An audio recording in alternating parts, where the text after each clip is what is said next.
사랑하는 교우 여러분, 오늘은 2021년 5월 25일 화요일입니다. 지나간 일주일 동안에 우리가 아침 묵상 쉬었다가 다시 또 반갑게 만났습니다. 계속해서 사무엘 하를 통하여 하나님의 음성에 귀를 기울이는 시간을 갖도록 하겠습니다. 오늘 우리가 읽을 말씀은 사무엘 하 16장 1절부터 23절까지 있는 말씀입니다. 그리고 오늘 우리가 부를 찬송은 425장 주님의 뜻을 이루소서입니다. 사무엘하 16장 1절부터 23절까지 있는 말씀, 그리고 찬송가 425장 주님의 뜻을 이루소서입니다.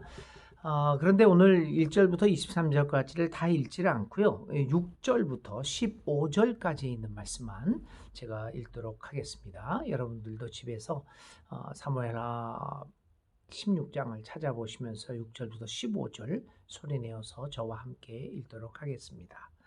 다윗 왕의 모든 부하와 모든 용사가 좌우에 서서 왕을 호위하고 가는데도 그는 다윗과 그의 모든 신하에게 계속하여 돌을 던졌다.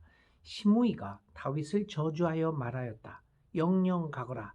이 피비린내 나는 살인자야. 이 불안당 같은 자야. 내가 사울의 집안 사람을 다 죽이고 그의 나라를 차지하였으나 이제는 주님께서 그 핏값을 모두 너에게 갚으신다. 이제는 주님께서 이 나라를 너의 아들 압살론의 손에 넘겨주셨다. 이런 형벌은 너와 같은 살인자가 마땅히 받아야 할 재앙이다. 그러자 수루야의 아들 아비새가 왕에게 아뢰었다. 죽은 개가 높으신 임금님을 저주하는데 어찌하여 그냥 보고만 계십니까? 제가 당장 건너가서 그의 머리를 잘라버리겠습니다. 왕은 대답하였다. 수루야의 아들아, 나의 일에 너희가 왜 나서느냐? 주님께서 그에게 다윗을 저주하라고 분부하셔서 그가 저주하는 것이라면 그가 나를 저주한다고 누가 그를 나무랄 수 있겠느냐? 그런 다음에 다윗이 아비새와 자기의 모든 신하에게 말하였다. 생각하여 보시오. 나의 몸에서 태어난 자식도 나의 목숨을 노리고 있는데 이러한 때에 하물며 저 베냐민 사람이야 더 말해 무엇하겠소. 주님께서 그에게 그렇게 하라고 시키신 것이니 그가 저주하게 내버려 두시오. 혹시 주님께서 나의 이 비참한 모습을 보시고 오늘 시므이가 한 저주 대신에 오히려 나에게 좋은 것으로 갚아 주실지 누가 알겠소. 다윗과 그 부하들은 계속하여 길을 갔다. 그래도 시므이는 여전히 산 비탈을 타고 다윗을 따라오면서 저주하며 그 곁에서 돌을 던지고 흙먼지를 뿌렸다. 아멘. 여기까지 13절까지만 읽었습니다. 우리 함께 기도드리겠습니다. 하나님 아버지, 오늘 일주일 만에 다시 사무엘하를 통하여 주께서 우리에게 들려주시는 음성의 귀를 기울입니다. 오늘도 하나님의 음성을 듣고 하루를 잘 시작하게 도와주시고 오늘 하루도 주님의 은혜 가운데서 복된 하루, 주님과 동행하는 아름다운 하루의 시간이 되게 하여 주시옵소서.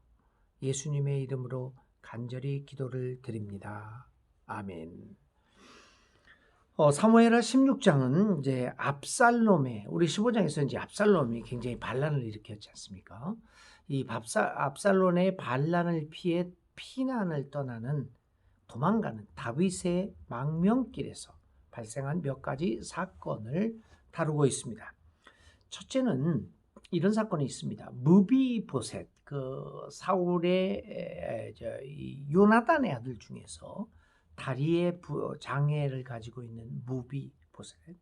그래서 다윗이 거두어들인 이 무비보셋의 하인 시바가 다윗을 따라와서 무비보셋이 다윗 왕을 배반하였다라는 이야기를 하는 장면입니다.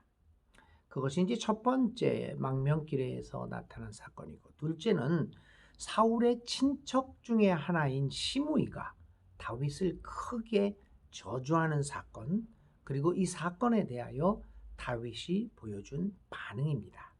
그리고 마지막으로는 압살롬의 수하로 위장 투항하는 다윗의 친구 후세의 이야기가 기록되어 있습니다. 이 모두 세 가지 이야기가 있습니다.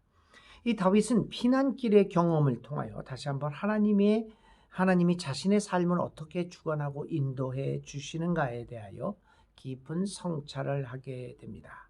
성서 기록자는 오늘 자신의 아들 압살론의 배반으로 인하여 피난길, 망명길에 떠나는 그 다윗의 고난에 얽힌 그 삶이 물론 힘들고 어려운 것이기는 하지만 그것이 결코 무의미한 것만은 아니라는 것을 우리에게 가르쳐주고 있습니다. 자, 첫 번째 사건, 무비보셋의 하인 시바의 이야기를 한번 살펴봅니다. 다윗은 압살론의 반란에 쫓겨서 황급히 왕궁을 떠나지 않을 수 없었습니다. 그래서 그는 몇몇 신복만을 데리고 피난길에 길에 오르게 되었습니다. 그가 왕궁을 떠나 산에 도착한 지 얼마 안 되어서 자신이 무비보셋에게 종으로 주었던 시바가 다윗을 따라왔습니다. 사실 경황 없이 나오고 많은 사람들이 자신을 배반하고 압살롬 편으로 붙어 있는 상황에서 그래도 자신을 따라온 시바에 대해서 그는 좋게 생각했습니다. 그래서 그는 다윗은 시바에게 먹을 것과 포도주를 줍니다. 다윗은 모든 사람이 자신을 배반하고 멀리하는데 시바가 또 이 먹을 것과 포도주를 가지고 와서 다윗에게 그것을 제공하는 것을 보면서 그것에 대하여 감동합니다. 그리고 시바는 이 먹을 것과 포도주가 다윗 왕의 피난길에 유용하게 사용되어지기를 바란다고 말합니다. 그리고 그 뒤를 이어서 이 시바는 왕에게 이런 말을 합니다. 무비보셋이 다윗 왕을 배반하고 압살롬에게 투항하였다고 이야기를 합니다.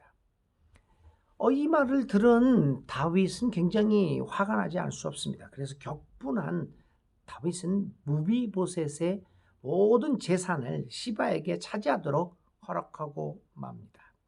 근데 어찌된 일입니까? 다윗으로부터 은혜를 입었던 무비보셋에 이렇게 배반하는 행위, 이렇게 돌변하는 태도는 어찌된 일입니까?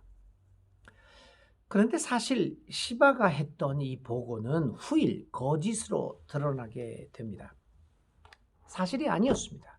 가짜 뉴스죠.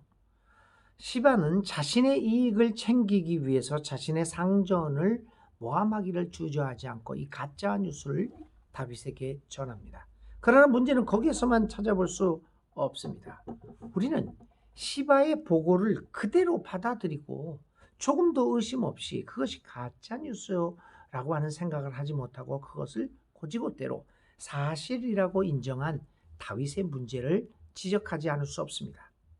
다윗은 피난길에서 경황이 없는 상황에서 그는 시바의 말을 무조건 믿습니다. 그의 경솔한 판단이 아닐 수 없습니다. 한 지도자로서 아무리 쫓기고 있는 상황이라고 하여도 시바의 말을 무작정 믿어서는 안 되었습니다. 그러나 급한 상황에 몰려있는 다윗은 객관적이고 냉정한 판단력을 이미 상실하고 있었습니다. 다윗의 이러한 판단을 내리는 모습을 보면서 우리는 신뢰의 문제가 얼마나 중요한 것인가를 깨닫게 됩니다. 그리고 깨어 기도하면서 올바른 판단력을 가지고 살아가는 것이 얼마나 중요한 것인가를 보게 됩니다. 후일 밝혀지는 내용이지만 무비보셋은 다윗이 왕국에서 쫓겨난 이후 식음을 전폐하고 수염도 깎지 않은 채 다윗에 대한 신의를 배반하지 않았던 신실한 사람이었습니다. 그럼에도 다윗은 그를 의심하고 그를 모함하는 시바의 말을 그대로 믿어버리고 말았던 것입니다. 얼마나 어리석은 행동입니까? 그러나 이것이 다윗에게만 행동하는 일일까요? 그렇지 않습니다. 우리는 너무나도 곧잘 사람에 대한 신뢰를 포기합니다. 조금만 불리한 이야기가 들려도 우리는 곧바로 그를 의심하고 신뢰하지 않습니다. 그것은 바로 우리 내면 깊은 곳에 그 사람을 신뢰함이 없었다는 증거가 아니었을까요? 의심과 불신, 그것은 하나님 나라와 얼마나 반대되는 개념입니까? 믿음과 신뢰는 하나님을 향하는 것이 아닙니다. 우리의 이웃과 믿음의 같은 길을 걷는 신앙의 동지들을 향해서도 해당되는 것임을 명심해야 됩니다. 믿음과 신뢰가 하나님만을 향하는 것이 아니라는 이야기입니다. 우리 이웃들의 동지들에 대해서도 부족한 점이 있더라도 조금 더 신뢰와 믿음을 갖는 우리들의 삶의 태도가 중요합니다. 그럴 때 가짜 뉴스들에 휘둘리지 않는 신실된 삶의 모습을 보여줄 수 있을 것입니다. 여러분, 우리의 귀를 얇게 만들지 맙시다. 좀 더 진중하게 행동함으로써 하나님의 관계가 좀 더 깊어지고, 그리고 우리 교우들과 이웃들과의 관계가 점점 깊어져가는 기쁨을 누릴 수 있을 것입니다. 가짜 뉴스에 휘둘리지 않고 믿음과 신뢰를 가지고 좀 더 무겁게 진중하게 우리들의 삶의 관계들을 만들어가는 것이 참 중요합니다. 이제 그래서 나중에 이제 또 다윗이 이것을 깨닫고 이것을 회복시키는 또 일을 하기도 하죠. 두 번째 일입니다. 시므이라는 사람의 저주입니다. 다윗은 피난길에서 이리저리로 떠도는 신세가 되고 말았습니다. 그가 바후림이라고 하는 마을을 지나가고 있을 때 사울의 친척 베냐민 사람 시므이가 다윗을 저주하기 시작합니다. 사실 베냐민 사람인 시므이가 다윗을 향하여 저주하는 것은 당연한 것이 아니겠어요? 그에게 있어서 다윗은 자신의 친척인, 그리고 자신의 베냐민 동지 같은 족속인 사울 왕을 몰아낸 영원한 적이 아니겠습니까? 그러기에 시므이 편에서 보면 오늘 다윗이 자신의 아들 압살롬에 의해서 쫓겨나 망명길에 오르게 된 것은 당연한 일이었고 통쾌한 사건이었습니다. 시므이는 다윗을 뒤따르면서 마음껏 비웃고 조롱하며 그를 저주합니다.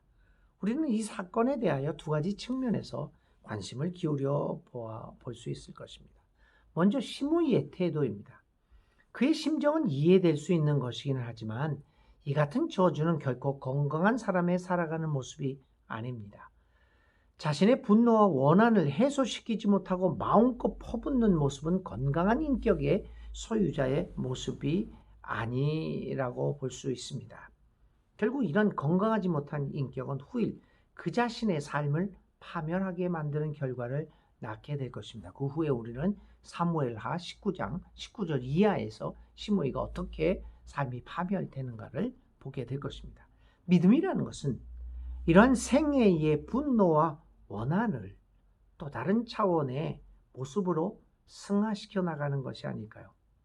우리로 하여금 분노와 원한에 사로잡혀서 자신의 삶을 파멸시키는 이러한 어리석은 인생을 살아가지 않도록 우리의 인격을 건강하게 지켜주는 그것이 참으로 소중한 것입니다. 믿음은 바로 우리로 하여금 그러한 건강한 인격을 지키고 살아가도록 해줄 것입니다. 믿음의 인격은 분노와 원한 앞에서 자신의 삶을 함부로 다루지 않는 모습으로 나타나게 될 것입니다. 또 자신이 갖고 있는 분노와 원한을 다른 사람에게 전가하거나 저주하지 않을 뿐만 아니라 오히려 그를 위해 기도하는 삶의 태도를 가지도록 우리를 성숙한 인격의 사람으로 조금씩 우리를 다듬어 갈 것입니다. 인생의 모든 일을 주님의 손에 의탁하고 그의 섭리를 믿으면서 저주하거나 분노하지 않으며 묵묵히 자신의 삶을 살아가는 것이 건강한 믿음의 인격을 가진 사람들의 살아가는 모습이 될 것입니다. 그리고 그러한 삶은 오직 하나님에 대한 철저하고 확고한 믿음이 있을 때야만 가능할 것입니다. 두 번째로 우리가 주목하는 것은 다윗의 반응입니다. 다윗은 시므이의 이 같은 행위를 즉각 처벌할 힘을 가지고 있었습니다. 그럼에도 불구하고 그는 묵묵히 비난과 조롱을 몸소 감당합니다. 어째서일까요? 11절에 있는 그의 말을 들어봅시다. 태어난 자식도 나의 목숨을 노리고 있는데 이러한 때에 하물며 저 베냐민 사람이야 더 말에 무엇하겠소? 주님께서 그에게 그렇게 하라고 시키신 것이니 그가 저주하게 내버려 두시오. 그는 자신의 처지를 한탄하면서 아들이 나를 배반하였다 라고 자신의 처지를 한탄하면서도 그것을 하나님이 허락하신 것을 인정하고 있습니다. 이러한 고난이 무엇보다도 자신이 저지른 죄의 결과임을 그는 수긍하고 받아들이고 있습니다. 자신의 잘못을 받아들인다는 것, 그것은 얼마나 놀라운 신앙의 힘입니까? 자신의 불행 속에서 오히려 하나님의 뜻을 발견하고 자신의 부족함을 발견하는 능력은 참으로 놀라운 것입니다. 그것이 믿음의 사람들이 할 수 있는 일들이 아니겠습니까? 다윗의 위대함은 그의 업적이 아니라 바로 이러한 하나님 앞에서 자신의 잘못과 부족함을 깨달을 뿐만 아니라 그것으로 인한 결과를 묵묵히 받아들이는 삶의 태도로 인한 것입니다.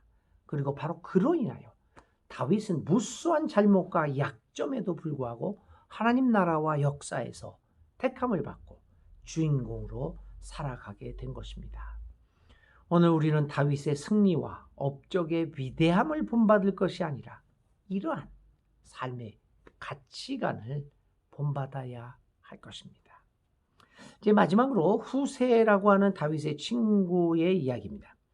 다윗의 친구 후세는 압살롬에게 투항하는 형식을 통하여 다윗을 돕고자 합니다. 그는 놀라운 계략을 세우고 압살롬에게 다가섭니다. 압살롬은 그에 대하여 약간의 의심을 갖지만 후세의 설명을 듣고 곧바로 그를 받아들이게 됩니다. 왜 압살롬은 후세의 말을 의심하지 않고 받아들였을까요? 무엇보다도 압살롬은 다윗을 몰아내고 정권을 장악하기 위하여 수단 방법을 가리지 않고 있었습니다. 그는 자신의 존재를 확인시키기 위하여 아히도벨의 조언을 따라 다윗의 후궁들과 동침까지 하는 악행을 자행하기도 합니다. 이러한 권력욕은 그로 하여금 사리 판단을 흐리게 만들기에 충분했을 것입니다. 정권 유지를 위해서라면 무엇이라도 할 수 있다고 하는 그에게 후세가 다윗을 욕하고 내가 당신을 위해 살겠습니다 라고 하는 이 후세의 설명은 충분한 것이었고 그에게 설득당했습니다. 이렇게 함으로써 압살롬은 이미 정권 초기에서부터 흔들리기 시작하는 요인을 갖게 됩니다. 욕심에 사로잡히게 되면 인간의 모든 판단 능력은 마비되어짐을 보게 됩니다. 성서는 이러한 압살롬의 모습을 23절에서 이렇게 설명합니다. 아히도벨이 베푸는 모략은 무엇이든지 마치 하나님께 여쭈어서 받은 말씀과 똑같이 여겼다. 다윗도 그러하였지만 압살롬도 그러하였다. 다윗도 압살롬도 권력욕에 사로잡혀 있을 때 그의 판단력은 흐려지고 말았습니다. 오늘 우리에게 얼마나 욕심에 사로잡히지 않고 하나님 나라의 가치관을 생각하며 우리의 삶의 모습들을 하나하나 점검해 나가는 것이 얼마나 귀중한 것임을 다시 한번 보게 됩니다. 오늘의 기도 드립니다. 하나님, 오늘 우리에게 서로를 향한 신뢰가 얼마나 중요한가를 깨닫습니다. 하나님을 향하여 신실한 삶의 태도를 갖게 하옵소서. 우리의 이웃들을 신뢰하고 사랑하며 살아가게 하소서. 우리의 삶에서 서로를 불신하여 반목하는 일이 없도록 우리에게 믿음을 더욱 주옵소서. 하나님에게 전적으로 내 자신의 삶의 길을 맡겼던 다윗처럼 오늘의 삶에서 비록 암울하고 어두운 시절을 지난다고 할지라도 하나님의 인도하심에 대하여 변함없는 신뢰의 마음을 가지고 살아가게 하여 주소서. 예수님의 이름으로 간절히 기도를 드립니다. 아멘. 네, 오늘 우리가 머물러야 할 말씀, 가슴에 간직해야 할 말씀은 두 단어입니다. 신뢰입니다. 하나님에 대한 신뢰, 우리 이웃들에 대한 신뢰, 그 신뢰를 라는 단어를 가지고 오늘 하루를 성찰하며 기도하시기 바랍니다. 오늘의 실천입니다. 혹시 우리들 삶에서 잘못된 정보, 그러니까 가짜 뉴스로 인하여 내 친구나 내 가족이나 또 내 이웃, 내 교회에 대하여 신뢰를 잃고 의심한 적이 있었습니까? 한번 그때를 생각해 보며 그때 당시 왜 나는 그러한 가짜 뉴스를 믿었는가에 대하여 생각해 보면서 자신의 삶을 한번 회개하고 반성하는 오늘 실천을 해보시기 바랍니다. 오늘 하루도 건강하고 행복한 하루 모든 여러분들에게 이루어지기를 간절히 기도드립니다.